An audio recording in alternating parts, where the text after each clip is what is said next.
Hi everyone, thank you for joining me in this presentation. My name is Gleicy Cavalcante. I am a second year master student in environmental and civil engineering. I have a bachelor's in environmental and sanitation engineering from Brazil, and today I'm going to be presenting to you an update on my project that is related to stormwater infrastructure. The name of my project is Monitoring Stormwater Basins Designed to Manage Water from Interstate Runoff in Atlanta, Georgia. Our team is managed by Dr. Hawkins and Dr. Toner and Dr. Calabria. They're all from UGA, and Dr. Hawkins is in Crop and Soil Science, Dr. Toner in College of Engineering, and Dr. Calabria is in College of Environment and Design. A little bit of history and background about this project. It is located in South Downtown Atlanta. This project consists of two bioretention basins located right to the west and east side of the Capitol Hill. And looking at this picture, we can see what is the major problem for this area, which is impervious surfaces. So over the years, the construction of the highways, the high-rise buildings and parking lots of this area make this region to be extremely vulnerable to flood and poor water quality. So focus on that, and also the elevation of this area is not very much large. So looking at this topographic map, we see that there is a short drop of about 100 feet over 10,000 feet, and this is just like the perfect recipe for flooding, where you don't have enough hills and not very much of pervious surfaces, which give us our state problem. This is a plant of the site of our site. I'll show you further pictures of the construction and what it looks like today. But with this, I wanted to show you that this area is constituted by combined sewer overflows. And here we see that the pipe brings not only stormwater flow, but also sanitation sewer from the community. It gets combined and then it is carried over either to the wastewater treatment plant, or it is discharged into the creek. Again, the impervious surfaces contribute to high volumes of runoff, flood, and then consequently flooding due to this high volume of water. And the quality of this water was categorized by EPA onto the 303D list for impaired water bodies. That is, in this case of the entrenchment creek, the water is classified as impaired for E. coli and nutrients. This bioretention project is an initiative of the City of Atlanta, where the City of Atlanta implemented the Southeast Atlanta Green Infrastructure Initiative, and this came after a big flood that happened in July of 2012, where the combined sewer overflow flooded many homes in two neighborhoods located south downtown Atlanta, right around the Braves baseball field. This initiative initially targeted gray stormwater infrastructure, and over the years they realized how important is green infrastructure, or what we called also the nature-based solutions. So they started implementing pervious pavement, green roofs, and also bioretention and other types of infrastructure as well. This is a picture that shows what it looked like back in 2012, where the combined sewer overflowed and damaged many properties, causing not only property damage but also health issues as well. So to help with this effort, we at University of Georgia are part of the two-phase project. Are part of this project, participating on phase one and phase two. I'm sorry. And the design, which the phase one is the design of a stormwater retention, and the phase two is the monitoring of the stormwater cells, which is this phase that I'm going to be presenting to you. The picture on the left shows more closely the area of around the Turner Field, which is the Braves baseball field. And at the end, you see the bioretention cell location.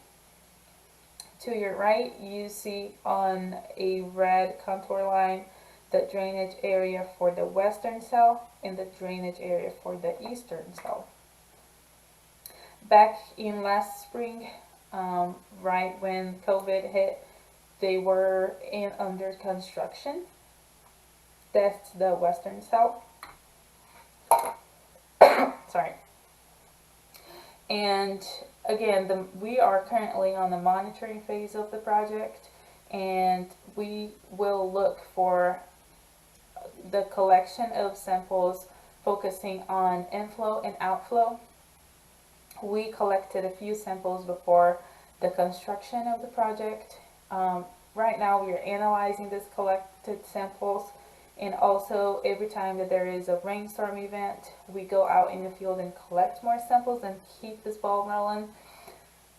And ultimately, our goal is to determine the efficacy of this bioretention in reducing flow volume and also mitigating water quality. This is the phase two of the monitoring of the bioretention cell. Before the construction, we went out in the field, analyzed the possibilities for this sample collection, and decided to place water bottles in these two inlet grates. For that, we tested our methodology in our lab. We got a similar grate that we have out there in the highway and built small wire baskets, placed water bottles inside, and ran the flow for different rates. Just a different angle of a picture looking down drain line to grate. And we started testing the collection of the samples. Our intention was to collect the first flush. So we tested how efficient this first flush removal would be, from ranging from a 5-minute starting point to a 60-minute ending point. And we can see, looking at these pictures, that the first 5 minutes we had a full first flush. We use red dye, and as we go along, we can see that the red dye is kind of fading away, but at the 60-minute mark we still have first flush. So we understood that it would be efficient to use this method to collect water and see and have a gut feeling of what we were expecting for when the cells were to be built.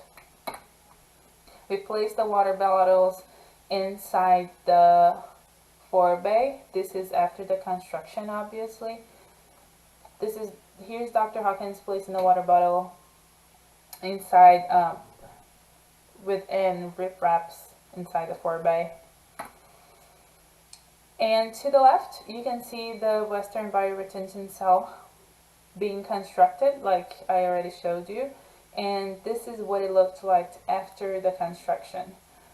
So the western cell has a larger drainage area, and for that we have two concrete flumes draining and conveying this water into the bioretention media. The eastern bioretention cell, on the other hand, has a smaller drainage area, which is about 6,500 square feet, and one concrete flume draining this water, conveying this water into the bioretention medium. This would be me inside this outlet box, setting up the ISCO sampler. And the ISCO has up to 24 bottles that we're collecting about 800 milliliters of sample per every 5 minutes. So this is the setting up for the inflow and outflow. Also, we place water sensors at the end of the concrete flume. This sensor will give us velocity and the depth of the water in this concrete flume that ultimately will calculate the flow. Whenever the water hits the sensor, it activates the equipment, and we also placed a screen that's connected to the ISCO, and it will collect the water by suction. Looking at the depth of water and time of flow, we see that the flow,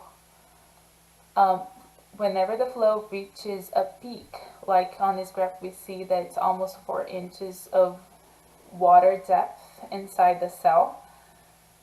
An interesting phenomenon is noticed because whenever it reaches the peak, the water drops almost, not instantly, but in this graph it takes 14 minutes to drop, which is considered a fast drop, given that in bioretention media like that, usually they're designed to hold this water up to 72 hours and then start releasing this water more slowly. This graph represents the same thing, but with more events on the same graph, and we can see again it reaches a peak and within a short time frame it drops. This has a time lag of 18 hours, which is still a short period of time. Outflow sampling, initially we installed a hose bib at the end of this upturn elbow, and in every time that would rain, we would go there and collect outflow samples straight out the pipe. And moving forward, we installed the outflow ISCO sampler by tapping a hole on top of the upturn elbow and placing the sensor and the screen at the very bottom of this upturn elbow. Monitoring parameters are many, but in our lab we are focusing on nitrogen, phosphorus, ammonia, and sediment.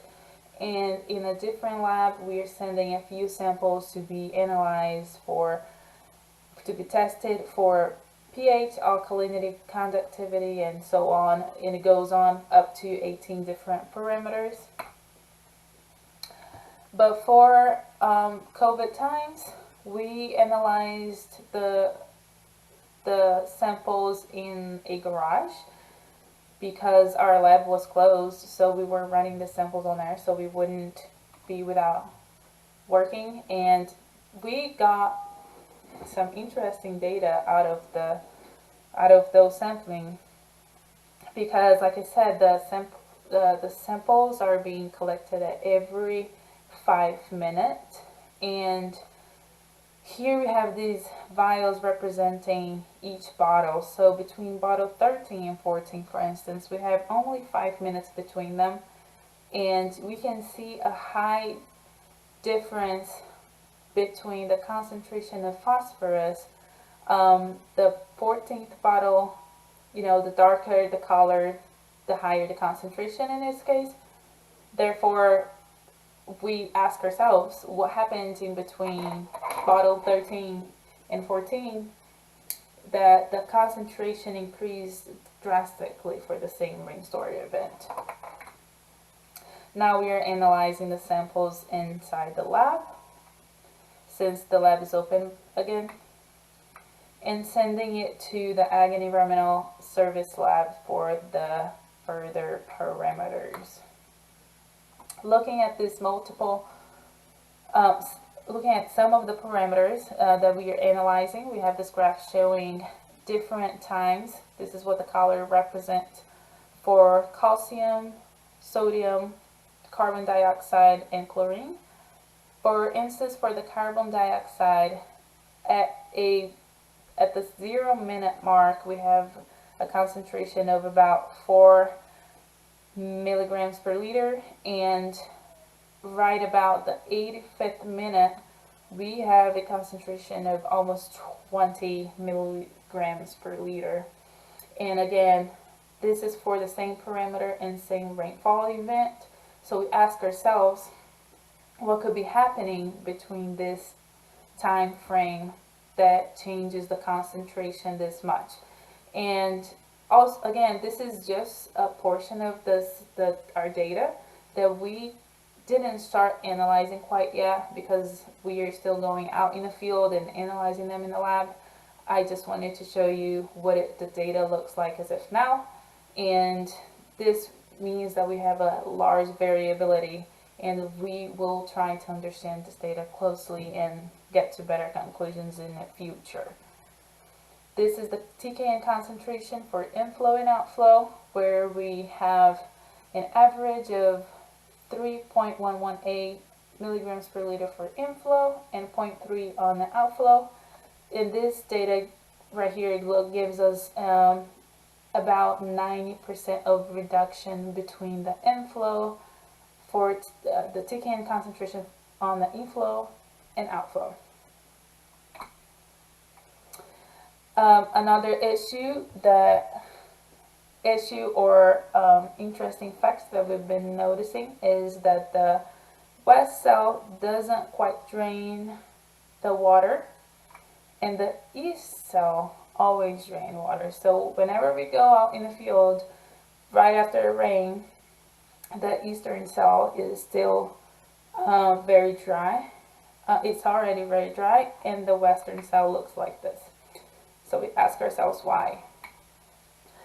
I'm running out of time. I'm going to pass through these graphs that's ultimately showing you what I've discussed. The level of the water depth in a cell reaches a certain point and then rapidly drops.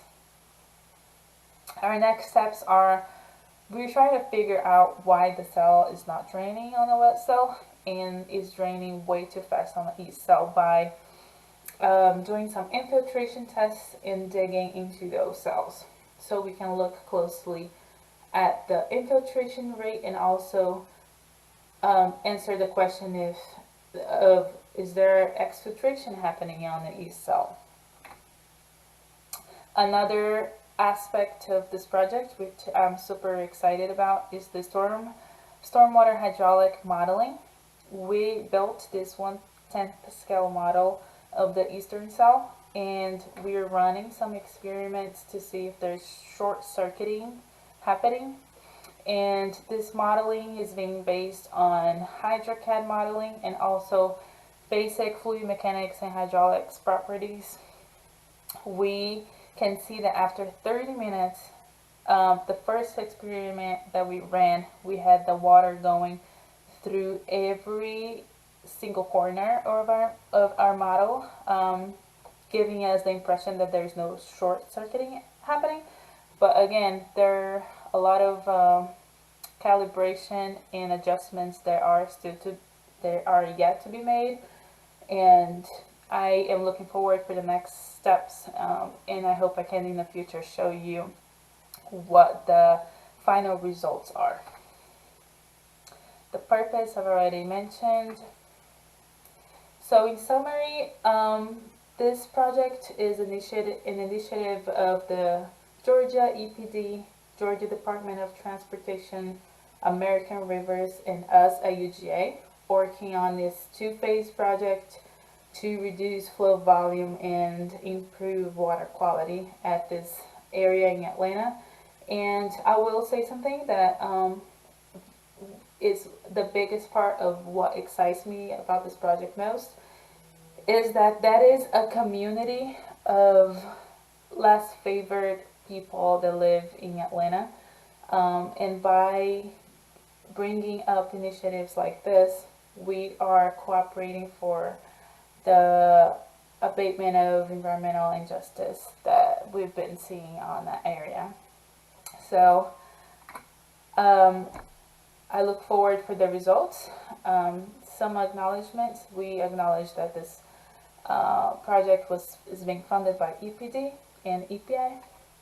And thank you so much for watching me. And if you have any questions about our project or have any suggestions, don't hesitate in contacting me or Dr. Hawkins. Thank you.